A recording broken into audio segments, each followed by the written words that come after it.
യഥാർത്ഥത്തിൽ നമ്മുടെ പരാജയം സംഭവിക്കുന്നത് എവിടെയാണ് എന്നറിയുമോ? നമ്മുടെ പരാജയം എന്ന് പറയുന്നത് നാം നിരന്തരമായി ഒരു കാര്യം ചെയ്യുകയും ഒരു റിസൾട്ടും ലഭിക്കാതെ നമ്മൾ പരാജയപ്പെട്ടു പോകുന്ന സമയത്ത് നാം എടുക്കുന്ന ഒരു ചിന്തയുണ്ട്, നാം എടുക്കുന്ന ഒരു തീരുമാനമുണ്ട്, നമ്മുടെ മനസ്സിൽ വരുന്ന ഒരു ചിന്തയുണ്ട്, മതി, ഇനി എന്നെ കൊണ്ട് വയ്യ എന്ന്. അങ്ങനെ നമ്മൾ അതിനെ വിട്ടുകളയുന്നു. നാം അറിയേണ്ടത് ആ ചിന്തയാണ്. നാം എപ്പോഴാണോ ഗീവിങ് അപ്പ് ചെയ്യാൻ ഉദ്ദേശിച്ചത് അവിടെയാണ് നമ്മുടെ പരാജയം സംഭവിക്കുന്നത് എന്നതാണ്. ഒരു വേള നമ്മളൊന്ന് ആലോചിക്കുക, ഒരു പക്ഷേ നാം അത് അവസാനിപ്പിക്കുന്നത് നമ്മുടെ വിജയം നാം കയ്യെത്തും ദൂരത്ത് നിന്ന സമയത്തായിരിക്കാം. നാം അവസാനമായി എല്ലാം മടുത്തു, ഇനിയൊന്നും ചെയ്യണ്ട എന്ന് ഉദ്ദേശിച്ചുകൊണ്ട് നമ്മുടെ ലക്ഷ്യത്തിലേക്കുള്ള യാത്രയിൽ നിന്ന് പിന്മാറുന്ന ആ നിമിഷം എന്ന് പറയുന്നത് ഒരു പക്ഷേ ആ വിജയത്തെ നമ്മുടെ കൈവെള്ളയിൽ ഒതുക്കാൻ.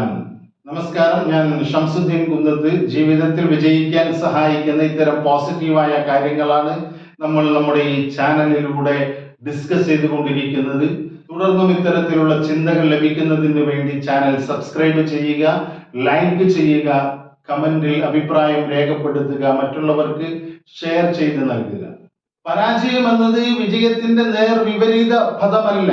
പരാജയം എന്നത് ഒരു ഫീഡ്ബാക്ക് ആണ്. എങ്ങനെയൊക്കെ നമുക്ക് പ്രവർത്തിച്ചാൽ ഇത് സംഭവിക്കില്ല എന്ന ഒരു ഫീഡ്ബാക്ക്. ആ ഫീഡ്ബാക്കിൽ നിന്ന് പ്രചോദനം ഉൾക്കൊണ്ടുകൊണ്ട് പഠനം നടത്തിക്കൊണ്ട് നമ്മൾ നമ്മുടെ മുന്നോട്ടു പോക്കിനെ എളുപ്പമാക്കാനാണ് ശ്രമിക്കേണ്ടത്. നമ്മുടെ ലക്ഷ്യത്തിലേക്കുള്ള പോക്കിൽ നമുക്ക് പരാജയം സംഭവിക്കുമ്പോൾ നാം അതിന്റെ ഫീഡ്ബാക്ക് എടുത്തുകൊണ്ട് എങ്ങനെയൊക്കെ പോയാൽ, ഏതൊക്കെ വഴിയിലൂടെ പോയാൽ എനിക്ക് എന്റെ ലക്ഷ്യത്തിലേക്ക് എത്താൻ കഴിയില്ല എന്ന് അത് നമ്മളെ പഠിപ്പിക്കുകയും അത് പഠിപ്പിക്കുന്ന പാഠത്തിൽ നിന്ന് കാര്യങ്ങളെ മനസ്സിലാക്കിക്കൊണ്ട് മുന്നോട്ട് പോകുകയുമാണ് വേണ്ടത്. നമ്മളൊന്ന് ആലോചിച്ച് നോക്കൂ. തോമസ് എഡിസൺ ലൈറ്റ് ബൾബ് കണ്ടെത്തുന്നതിന് വേണ്ടി 1000 തവണ പരാജയപ്പെട്ടു. 1000 തവണ പോയിട്ട് 100 തവണ പോലും പരാജയപ്പെട്ടപ്പോൾ അദ്ദേഹം ഗീവ് അപ്പ് ചെയ്തിരുന്നുവെങ്കിൽ, അതിൽ നിന്ന് പിന്മാറിയിരുന്നുവെങ്കിൽ ഇന്ന് ലോകം മുഴുവൻ ഇരുട്ടിലാകുമായിരുന്നു. നമ്മൾ മനസ്സിലാക്കേണ്ടത് പരാജയത്തിന് നാം കൊടുക്കുന്ന അർത്ഥമേ ഉള്ളൂ. ഒന്നുകിൽ നമുക്ക് കാര്യങ്ങളെ ബ്രേക്ക് ചെയ്തുകൊണ്ട് നമുക്ക് പിന്മാറാം, അല്ല എങ്കിൽ അതിൽ നിന്ന് പ്രചോദനം ഉൾക്കൊണ്ടുകൊണ്ട് നിങ്ങൾക്ക് നിങ്ങളെ ബിൽഡ് ചെയ്തെടുക്കാൻ കഴിയും. ഒന്നിക്ക് ബ്രേക്ക് ചെയ്യാം, അല്ല എങ്കിൽ നിങ്ങൾക്ക് അതിൽ നിന്ന് നിങ്ങളെ ബിൽഡ് ചെയ്യാൻ കഴിയും. ഇങ്ങനെ രണ്ടർത്ഥമേ ഉള്ളൂ.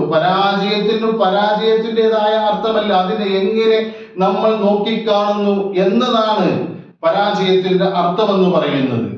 അതിനെ നമുക്ക് രണ്ടർത്ഥത്തിൽ നോക്കിക്കാണാം. ഒന്നുകിൽ എനിക്ക് ഇതൊന്നും പറ്റില്ല, നമ്മളൊരു വിഷയത്തിൽ പരാജയപ്പെട്ടാൽ എന്നെ കൊണ്ട് ഇതൊന്നും സാധിക്കില്ല, എന്നെ പോലത്തെ ആളുകൾക്ക് സാധിക്കുന്ന ഒന്നല്ല, അതുകൊണ്ട് ഞാൻ പിന്മാറുന്നു എന്ന അർത്ഥത്തിൽ അതിനെ നോക്കിക്കാണാം. അതല്ല എങ്കിൽ ഞാൻ ശ്രമിക്കുമ്പോഴാണല്ലോ പരാജയം വരുന്നത്. ആ ശ്രമിക്കുക എന്നത് തന്നെ വലിയ കാര്യമാണ്. അതുകൊണ്ട് സംഭവിച്ച പരാജയത്തിൽ നിന്ന് എന്തുകൊണ്ട് അങ്ങനെ സംഭവിച്ചു എന്ന് പഠിച്ചുകൊണ്ട് ഞാൻ കൂടുതൽ ട്രൈ ചെയ്തുകൊണ്ട് എന്റെ വിജയത്തിലേക്ക് എത്തും എന്ന രീതിയിലും അതിനെ നോക്കിക്കാണാൻ കഴിയും. അതുകൊണ്ട് അടുത്ത തവണ നമ്മൾ പരാജയപ്പെടുമ്പോൾ പരാജയത്തിൽ നിന്ന് പഠിച്ച പാഠം നമ്മുടെ കൈകളിലും നമ്മുടെ ഹൃദയത്തിൽ ഒരു ജ്വാലയുമായി നമ്മൾ മുന്നോട്ട് പോകുക, നമ്മുടെ ലക്ഷ്യത്തിലേക്ക് നടന്നെടുക്കുക. നമ്മുടെ ഹൃദയത്തിൽ ഒരു സ്പാർക്കും കൈകളിൽ പരാജയത്തിൽ നിന്ന് പഠിച്ച പാഠവും ഉണ്ട് എങ്കിൽ നമുക്ക് മുന്നോട്ട് പോകാൻ കഴിയും. പരാജയം എന്നത് ഒന്നിന്റെയും ഒരു അവസാനമല്ല, അത് നമ്മുടെ ജീവിതത്തിന്റെ ഒരു കോമയാണ്. ഓർക്കുക, പരാജയം എന്നത് നമ്മുടെ കഥ അവസാനിക്കുന്നില്ല, നമ്മുടെ ജീവിതയാത്ര തുടർന്നുകൊണ്ടേ ഇരിക്കണം. ഇതുപോലെയുള്ള പോസിറ്റീവായിട്ടുള്ള മറ്റൊരു വീഡിയോയുമായി വീണ്ടും കാണാം. നന്ദി, നമസ്കാരം.